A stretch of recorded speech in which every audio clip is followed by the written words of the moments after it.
Olá, estudantes! Tudo bem com vocês? Eu sou a professora Maria Cristina, coordenadora pedagógica do projeto Mãos na Massa, Economia Doméstica para os estudantes da Rede Municipal de Ensino de Curitiba.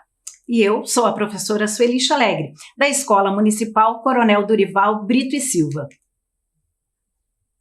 Para a aula de hoje, é importante que vocês tenham em mãos os seguintes materiais: caderno, folhas ou caderno de receita, lápis, borracha, caneta.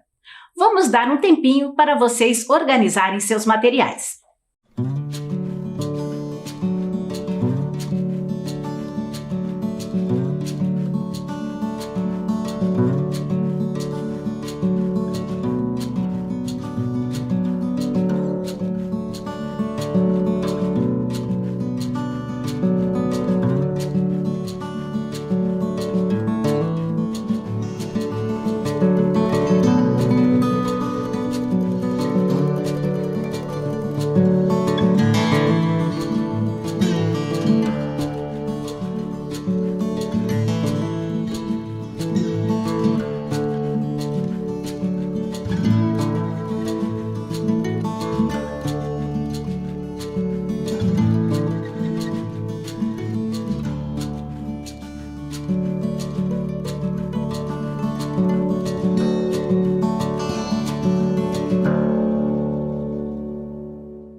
Agora que vocês já separaram o material, anotem a data e o nome do componente desta aula. Mãos na Massa, Economia Doméstica. Vamos dar um tempinho para vocês fazerem os registros.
Água que nasce na fonte serena do mundo, que abre um profundo brotão. Água que nasce inocente, riacho e deságua na corrente do ribeirão. Águas escuras dos rios que levam a fertilidade ao sertão. Águas que banham aldeias e matam a sede da população. Águas que caem das pedras no véu das cascadas, no ronco de trovão, e depois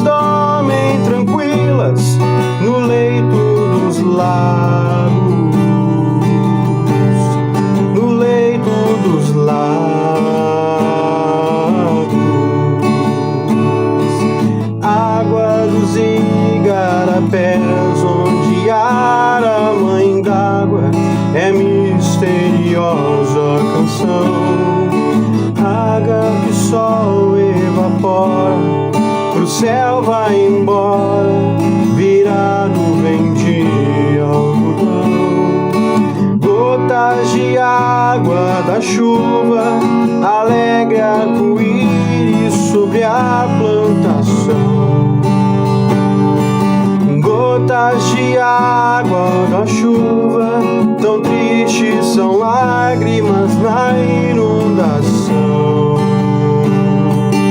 Águas que movem moinhos são as mesmas águas que encharcam o chão e sempre voltam humildes pro fundo da terra.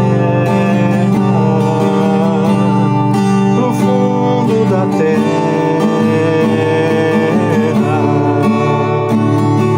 terra, planeta, água. Terra, planeta, água. Terra, planeta, água. Terra, planeta,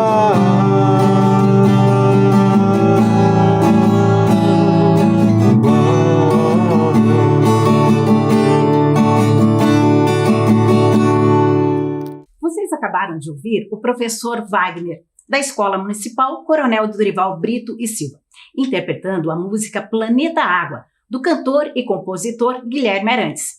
Esta música foi gravada em 1983 e mostra que já naquela época se pensava na importância da água para a sobrevivência do planeta.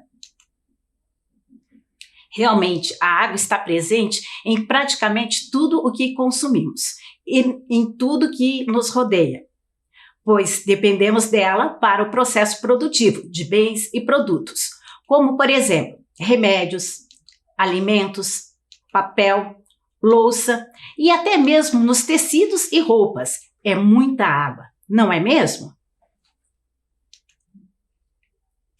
Vocês já pararam para pensar que em praticamente todas as nossas ações diárias utilizamos a água? Para beber, para higienizar e preparar nossos alimentos, para nossa própria higiene pessoal, para a limpeza da casa, quando usamos o banheiro. Professora Sueli, você sabe como surgiu a frase "A Terra é azul"? Sei sim! Essa frase ela foi dita pelo cosmonauta russo Yuri Gagarin, que em 12 de abril de 1961, portanto há 60 anos, a bordo da nave espacial Vostok 1, tornou-se o primeiro ser humano a completar uma volta em torno da Terra em 1 hora e 48 minutos e ficou extasiado ao ver o nosso planeta lá do alto, do espaço, e pronunciou essa frase, que entrou para a história. Essa frase reforça a ideia de que a maior parte do nosso planeta é formado de água. Pois esse azul a que o cosmonauta Yuri Gagarin se referiu são as águas do planeta Terra. Acredito que a essa altura os estudantes já adivinharam qual é o tema da aula de hoje, não é mesmo, professora? Com certeza! Então, o tema da nossa aula de hoje, do projeto Mãos na Massa, é a água. Anotem no caderno o tema da aula de hoje. Vamos dar um tempinho para vocês fazerem isso.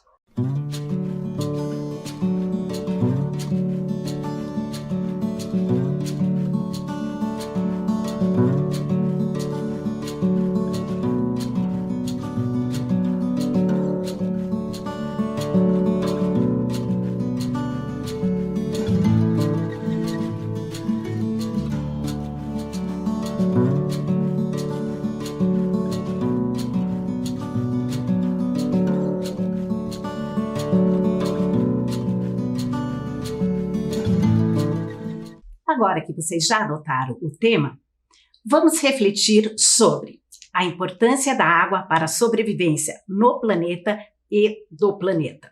A água como fonte de vida. Que a água é um bem finito, portanto, temos que consumi-la conscientemente. E sobre fontes alternativas ao uso da água para a geração de energias. No momento Mãos na Massa, de artesanato, costura e customização, vamos fazer um porta-carregador de celular, utilizando um jeans antigo, muito fácil e prático de fazer. Tenho a certeza que todos conseguirão realizar esta proposta. E o melhor de tudo é que praticamente não terá custo nenhum. E vocês poderão ter uma peça exclusiva, deixando com a sua cara. Já na prática de gastronomia, vocês aprenderão a fazer uma deliciosa sopa e terão algumas dicas de economia doméstica para poupar dinheiro e usar de forma consciente a água na limpeza da casa e na higienização de alimentos.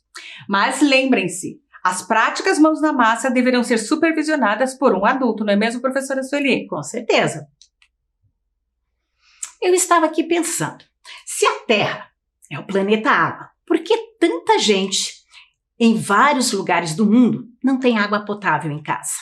Inclusive aqui no Brasil, que tem tantos rios, florestas e até aqui em Curitiba estamos enfrentando há mais de um ano a falta de água, precisando inclusive fazer um rodízio. É uma coisa para se pensar. É preciso que vocês compreendam que a água potável é a água apropriada para o consumo, ou seja, livre de substâncias e organismos que possam trazer doenças. É a água que podemos beber, preparar nossos alimentos e dar para os nossos animaizinhos beberem, por exemplo. E apesar do nosso planeta ter mais água do que terra, nem toda a água pode ser consumida. Vamos explicar um pouquinho mais. Observem a imagem. Ela representa a quantidade de água do planeta Terra. Agora, vamos mostrar com as garrafas o que está escrito no slide, para vocês entenderem um pouco melhor. Imagine que esta garrafa que está cheia representa toda a água da Terra, ou seja, 100% da água da Terra está dentro desta garrafa. Só que nem toda esta água pode ser consumida, pois 97,5% da água é salgada, o que está sendo representado através desta segunda garrafa. Então, essa segunda garrafa representa a quantidade de água salgada da Terra. O que sobraria? 2,5% de água doce, de água potável, que estaria representado nesta terceira garrafa. E desta quantidade de água doce, mais da metade encontra-se no Polo Norte e Polo Sul, congelados, o que representaria 68,9% da água doce, o que estaria representado nessa quarta garrafa. Sobra 31,1% de água doce, que estaria no estado líquido. Então, nós teríamos apenas esta quantidade de água para ser consumida, para sobreviver. Mas deste total de água, nem todo está de fácil acesso. A maior parte encontra-se no subsolo. É a água subterrânea, não é, professora? Além da água para consumo ser pouca frente ao número de habitantes do mundo e da demanda do setor produtivo que não param de crescer, para que ela não acabe, para que ela se renove, dependemos de vários fatores que influenciam na sua disponibilidade, como fatores climáticos, as chuvas, por exemplo, né? Preservação das florestas, preservação dos rios, consumo consciente, investimento em obras públicas. Para algumas ações em nosso dia a dia, até podemos e devemos reaproveitá-la, mas para nosso consumo na alimentação, nem sempre poderemos fazer o reuso da água, não é mesmo?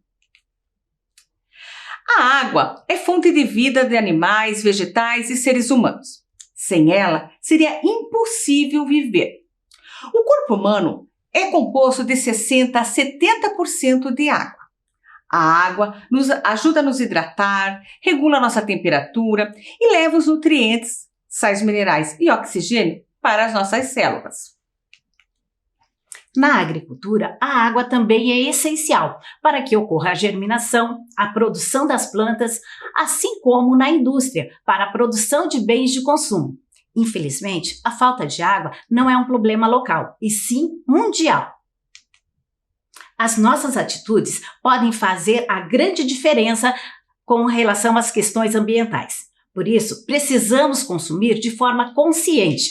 É necessário o envolvimento de todos, desde nós, os consumidores individuais, aos grandes consumidores, como as indústrias, os agronegócios, o setor público. Cada um fazendo a sua parte, poderemos reverter a atual situação. Com certeza, professora.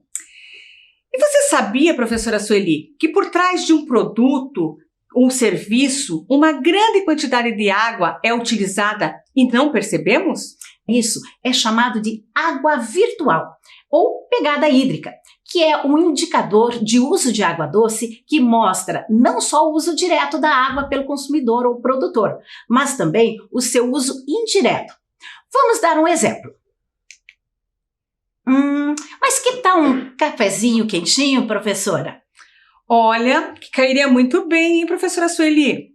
Vocês sabiam que na fabricação de uma xícara de vidro como esta aqui, alguns litros de água são utilizados? E que por trás desse cafezinho, cerca de 140 litros de água estão sendo consumidos? Essa informação foi divulgada no Fórum Mundial da Água, que aconteceu em 2012 na França. Mas vocês podem achar, como assim? Para fazer uma xícara de café, precisamos apenas de uma xícara de água. Mas é preciso compreender todo o processo. Além da água usada na mistura com o pó de café para podermos saborear esse delicioso cafezinho, temos que levar em conta a água utilizada no processo de produção do café. Desde o momento em que a semente é plantada, seu desenvolvimento no campo, passando por seu beneficiamento, isto é, os grãos são limpos e selecionados pela qualidade. Depois são armazenados, torrados e moídos. E então, empacotados e transportados da fábrica para os supermercados, por exemplo. Em todo esse processo, a água é utilizada em diversos momentos, professora Sueli. Esta água, que não é visível em um primeiro momento, não pode ser desconsiderada. Assim, antes de consumirmos um produto ou serviço, precisamos pensar um pouco se realmente é necessário. Senão, estaremos desperdiçando uma quantidade de água que poderia ser economizada. Comprando e utilizando produtos nas quantidades suficientes para não sobrar, estaremos economizando. Pois naquilo que fazemos a mais e acabamos jogando fora, estamos também desperdiçando a água. Esta é a pegada hídrica ou água virtual da produção deste cafezinho. Vocês sabiam que para produzir uma calça jeans, em média, são utilizados de 5 a 6 mil litros de água, podendo chegar até 11 mil litros. Esta quantidade vai depender do tipo de lavagem que se pretende chegar na cor final. Como, por exemplo, estas calças jeans aqui. Vejam, esta mais clara precisou ser muito mais lavada do que esta que é mais escura. Logo, precisou de muito mais água na sua produção. Isto mostra a quantidade de água que é desperdiçada. Esta é a pegada hídrica na fabricação de calça jeans. É claro que as indústrias precisam utilizar água em seus processos produtivos. Mas é necessário que haja uma consciência socioambiental e que procurem reduzir os impactos de seus sistemas produtivos na natureza. Algumas indústrias já sinalizam para essa preocupação, captando água da chuva, fazendo o tratamento da água utilizada para reuso, cuidando da mata ciliar do entorno de suas fábricas, etc. Para preservarmos a água e o meio ambiente, de maneira geral, é imprescindível buscarmos mais reutilizar e reaproveitar tudo o que consumimos, porque além de fazer uma bela economia em termos financeiros, já que poderemos usar os mesmos bens de formas diferentes sem a necessidade de comprar mais itens, também estaremos economizando água, garantindo assim o futuro de todos os seres vivos do planeta. E foi pensando nisso que trouxemos para a aula de hoje uma ideia super legal, a reutilização de uma calça jeans que já estava estragada.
Gostaram da dica? Então, com a mesma calça jeans, além deste porta-carregador de celular que foi feito no vídeo, foi feito também este avental, né, que foi exibido na aula da professora Maria Cristina. E também nós conseguimos fazer com o mesmo tecido ainda um lixinho para o carro, gastando praticamente quase nada. Desta forma, esta pessoa, além de receber um presente único, feito exclusivamente para ela, estará recebendo um produto que foi produzido pensando nas questões ambientais, inclusive a preocupação com o gasto da água. Que lindas peças, professora Sueli! Parabéns! Você aderiu a uma nova tendência mundial, o upcycling, que nada mais é que utilizar um material ou objeto, no caso a calça jeans, e dele criar novas peças. Dessa forma, você estará ajudando a preservar e respeitar o meio ambiente. Lindas novas peças. Agora, eu quero que vocês observem essas fotos da Cataratas do Iguaçu, um patrimônio natural de nosso estado, localizado na cidade de Foz do Iguaçu. Elas mostram bem a gravidade da crise hídrica que estamos vivendo. A foto da esquerda apresenta as cataratas com sua vazão de água normal, em julho de 2019. E a foto da direita, tirada em junho deste ano, revela a situação atual devido à falta de chuvas na região. Em Curitiba, estamos há mais de um ano convivendo com a falta de água frequente. Isto fez com que a empresa de saneamento do Paraná, a Sanepar, e as autoridades públicas determinassem um rodízio de água em nossa cidade e as cidades da região metropolitana. Mas será que é a primeira vez que acontece esta falta de água em Curitiba? Para responder essa pergunta, professora Sueli, convido vocês a assistirem um vídeo produzido pela Câmara Municipal de Curitiba, que ilustra uma série de reportagens de Fernanda Fugiato sobre a crise hídrica na nossa cidade. Esta é a pior seca da história de Curitiba? Estamos enfrentando uma estiagem que começou no ano passado. O racionamento de água hoje está em 36 por 36 horas, e se não melhorarem as condições climáticas, deverá ser ainda mais rigoroso. Mas Curitiba já passou por apertos lá entre 1892 e 1897, quando não existia água encanada e a população usava fontes, chafarizes e poços. De acordo com o jornal A República, eram raras as fontes que não estavam completamente secas. Além disso, os fornecedores de água potável circulavam apenas pelo centro.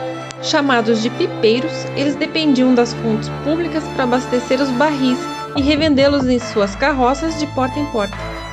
A primeira rede para levar água aos domicílios foi inaugurada em 1908, mas não foi o suficiente para, na década de 1930, amenizar a estiagem.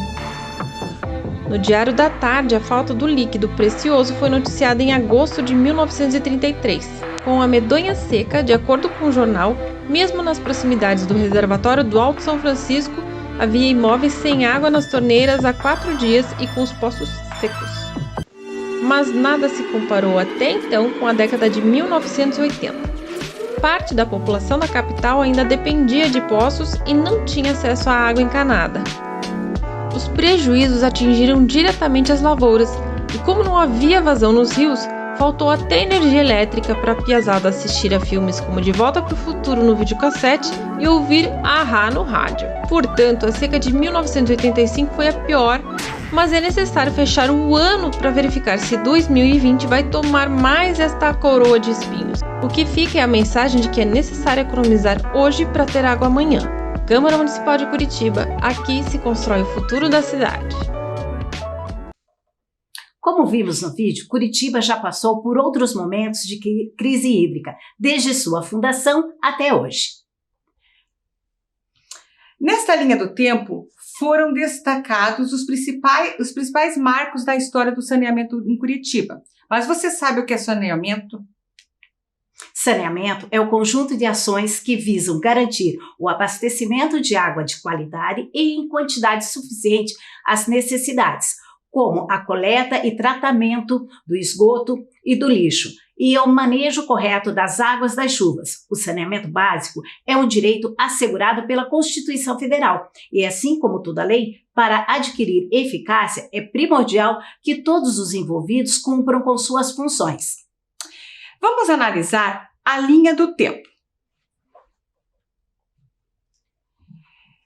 Em 1853 foi construído o Bebedouro do Largo da Ordem, a primeira preocupação em distribuir água para a população curitibana. Em 1908, as residências passaram a ter água canalizada e iniciou-se o tratamento de esgoto na capital paranaense. 1945 foi marcado pelo início do tratamento da água em Curitiba. Em 2020, Curitiba torna-se referência em saneamento básico, tendo 100% da água tratada e 96% de tratamento de esgoto, destacando-se assim entre as capitais brasileiras. Vocês viram na TV que, além da água, podemos ter também racionamento de energia elétrica? Sim, porque a energia que utilizamos vem do movimento das águas, que é captada pelas usinas hidrelétricas. No Paraná, temos a usina Itaipu Binacional, que é líder em produção de energia. Porém, faltando água, não há como manter esta geração. Mas existem outras alternativas para a geração de energia, que não dependem da água e são consideradas energias limpas e renováveis. Os dois exemplos mais conhecidos de energias limpas e renováveis são a energia solar e a energia eólica. A energia solar é aquela que vem da luz do sol, é captada por meio de estações de captação ou painéis solares. Não traz danos para o ambiente e representa uma opção bastante viável para o problema da energia elétrica. É utilizada principalmente para o aquecimento de água e a obtenção de eletricidade. A energia eólica é a energia dos ventos, gerada por meio dos aerogeradores, onde a força dos ventos é captada por hélices ligadas a uma turbina que aciona um gerador elétrico. Curitiba, mais uma vez, dá exemplo a outras capitais e cidades brasileiras e já está investindo nessas energias alternativas. Um exemplo é a sede da prefeitura, onde foram instalados painéis solares. Além dos benefícios para a natureza, estima-se que a economia com a conta de luz da prefeitura seja de algo em torno de R$180 mil por ano. Consumindo com consciência, vai ter água para todos. E na cozinha da sua casa, como está sendo o consumo da água? Dá para economizar? A professora Kátia, da Escola Municipal Maria Clara Brandão Tesseroli, dará algumas dicas super bacanas sobre como economizar água e, consequentemente, dinheiro na cozinha. E também vai ensiná-los a fazer uma deliciosa sopa. Vamos a mais um momento Mãos na Massa. Olá, estudantes! Eu sou a professora Kátia e hoje vamos aprender uma receita de sopa nutritiva que contempla o aproveitamento de água. Como vocês sabem, a água é um elemento fundamental em nossas vidas. Ela é importante para o bom funcionamento do organismo, ajuda a regular a temperatura corporal, auxilia na digestão e na eliminação de toxinas. Portanto, temos que tomar água na medida certa e em todas as estações do ano. E já que estamos no inverno, por que não garantir parte da nossa necessidade diária por água ingerindo sopas? Vamos aprender essa receita? Vejam que eu deixei todos os ingredientes separados aqui na bancada. Eles estão todos picadinhos e ao alcance da mão. Isso facilita muito o trabalho na cozinha. E aqui do ladinho está uma água que será a grande estrela da nossa receita de hoje. Ontem eu fiz maionese e guardei a água do cozimento dos meus legumes para fazer uma sopa nutritiva hoje, tá? É muito importante que vocês guardem essa água na geladeira em um pote com tampa, de preferência de vidro. Isso vai evitar que a sua água estrague. Notem que esta água ela tem uma cor um pouco escura. Isso porque durante o cozimento os alimentos soltam alguns nutrientes na água. tornando essa água extremamente ideal para o consumo humano. Então, minha gente, não jogue fora essa água, tá? E por duas razões bem importantes. Vocês estarão jogando fora nutrientes que são importantes para o organismo de vocês, né? E segundo, vocês estarão desperdiçando água, porque estima-se que as pessoas gastam entre 5 e 8 copos de água para cozinhar esses alimentos. Portanto, aproveitar essa água é uma dica bem bacana de economia, não é? Vamos à sopa? Precisamos ligar o fogão. Antes disso, vai um recadinho muito importante. Neste processo, é importante que vocês contem com o acompanhamento de um adulto, ok? Vamos lá então. Ok, então vamos começar ligando o fogão. Vamos colocar um pouquinho de óleo. A cebola e o alho picadinhos. Sal a gosto. Do reino.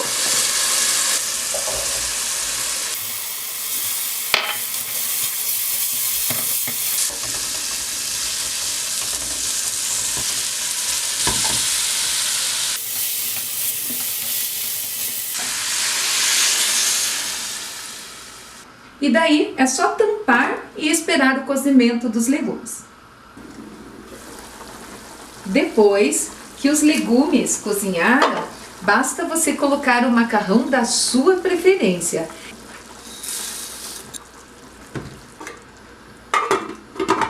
Agora nós vamos tampar e esperar o macarrão cozinhar e daí a nossa sopa estará pronta. Mas se vocês vissem a bagunça que ficou esta cozinha...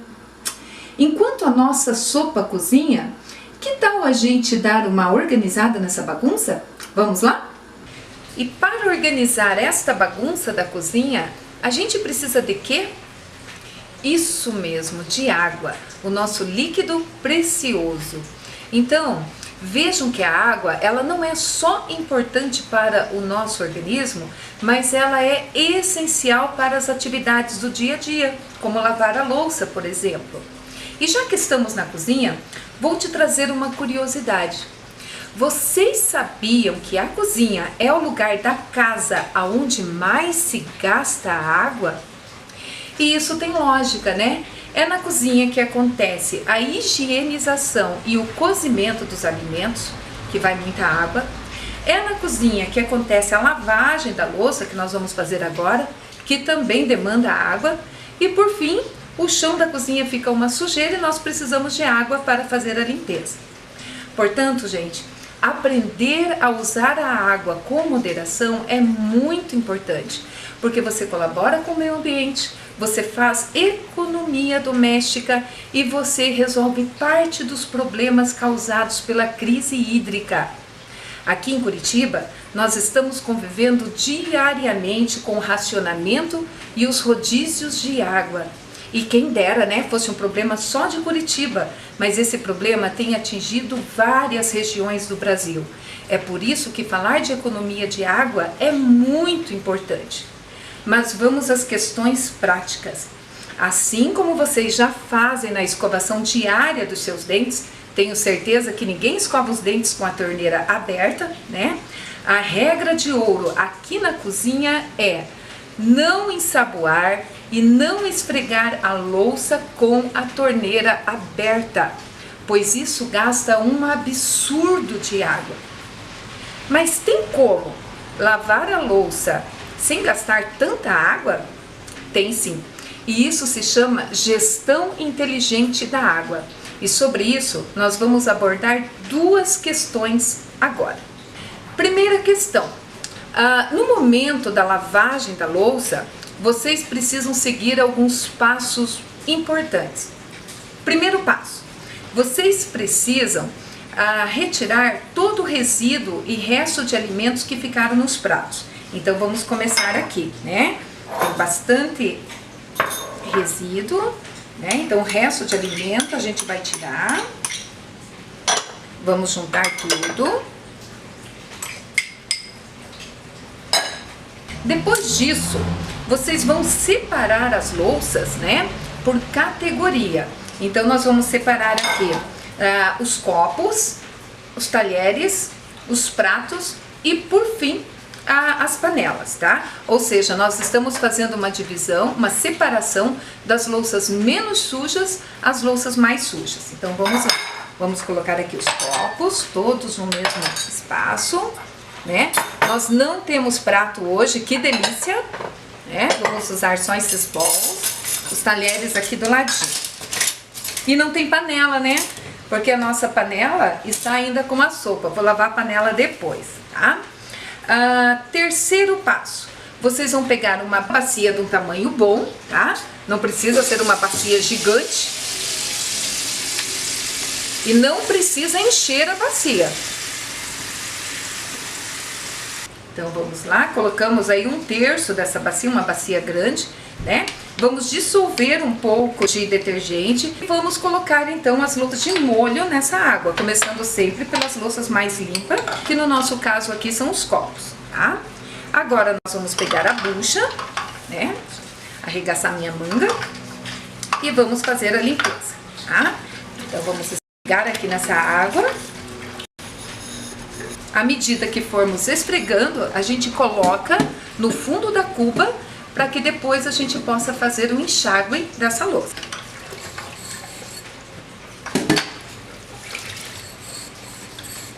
Antes de fazer o enxágue do copo, nós vamos colocar nessa água de molho os talheres. E agora nós vamos fazer o enxágue, tá? Importante que a gente não abra a torneira muito, podemos colocar um fluxo médio, tá? Então, conseguirem comprar um aerador ou aquela peneirinha que a gente acopla no bico da torneira, isso vai te dar uma sensação de jato maior, tá? É uma boa dica também. Vamos agora aos talheres.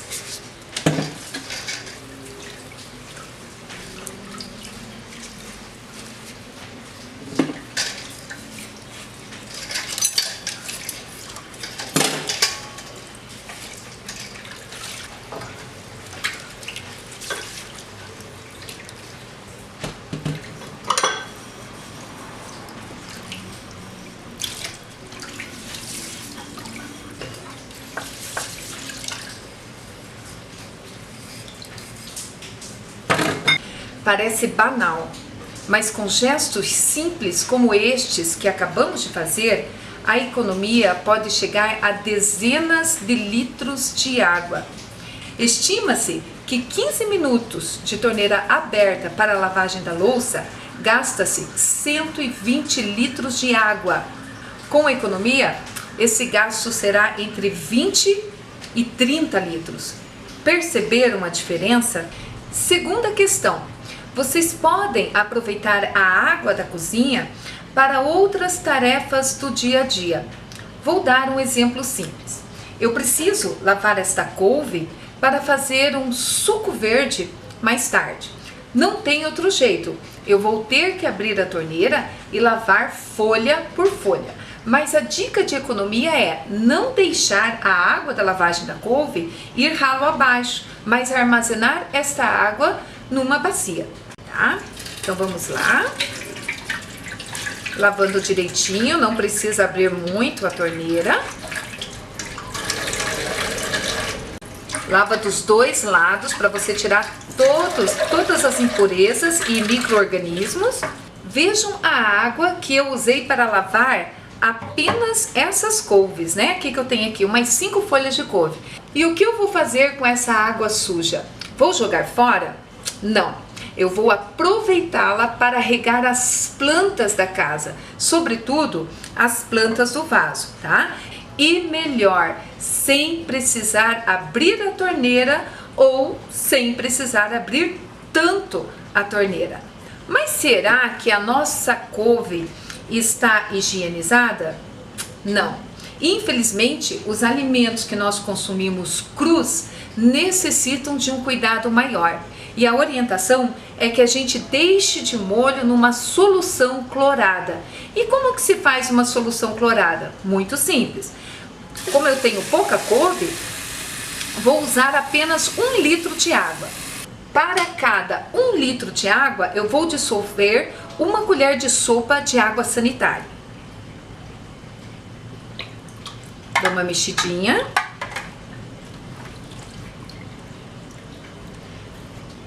Então, eu vou deixar essa couve de molho nessa solução clorada entre 10 a 15 minutos, né? A fim de que elimine aqueles micro-organismos que não saíram durante a lavagem. Agora, então, as nossas couves estão prontas e seguras para o consumo. E o que eu vou fazer com esta água? Vou jogar fora? Claro que não, né? Nessa altura do campeonato você já sabe que dificilmente a gente joga fora, tá? Vou aproveitar esta água, gente, para fazer a limpeza do chão da cozinha. Resultado, né? Chão limpo e 0 consumo de água direto da torneira. Bacana, né? Às vezes, na correria do dia a dia, não nos damos conta do quanto podemos economizar apenas com mudanças simples de hábito. Mas e a nossa sopa? Será que ela está pronta? Vamos dar uma olhada? E a nossa sopa não só está pronta, como parece deliciosa. Agora, vocês vão colocar cheiro verde a gosto de vocês, né? E vejam o resultado. Eu espero muito que vocês tenham gostado da nossa receita e das dicas de economia. E lembrem-se, o aproveitamento racional da água vai te trazer muita economia doméstica. Fiquem bem e até a próxima receita. Tchau! Então, gostaram da receita e das dicas super importantes que a professora Kátia deu? Depois de toda a nossa reflexão, que tal vocês aceitarem um desafio? Vamos fechar as torneiras, encontrar formas para reaproveitar a água e reduzir um minutinho o consumo, por exemplo? Por exemplo, captar a água da chuva, utilizar a água do tanque para lavar o piso, 1 minuto a menos no banho, fechar a torneira enquanto escovamos os dentes. Com isso, estaremos contribuindo para que não falte esse bem tão precioso para a vida da Terra. Vamos colocar as mãos na massa e ajudar o nosso planeta? Será muito bom receber fotos se vocês fizerem o porta-carregador, a receita e também das atitudes que sua família tem adotado para economizar a água em sua casa. Você poderá enviar fotos para o e-mail do projeto mãosnamassa.rme@gmail.com. Esperamos que vocês tenham gostado da aula de hoje. Fiquem bem, se cuidem e até a próxima aula. Tchau!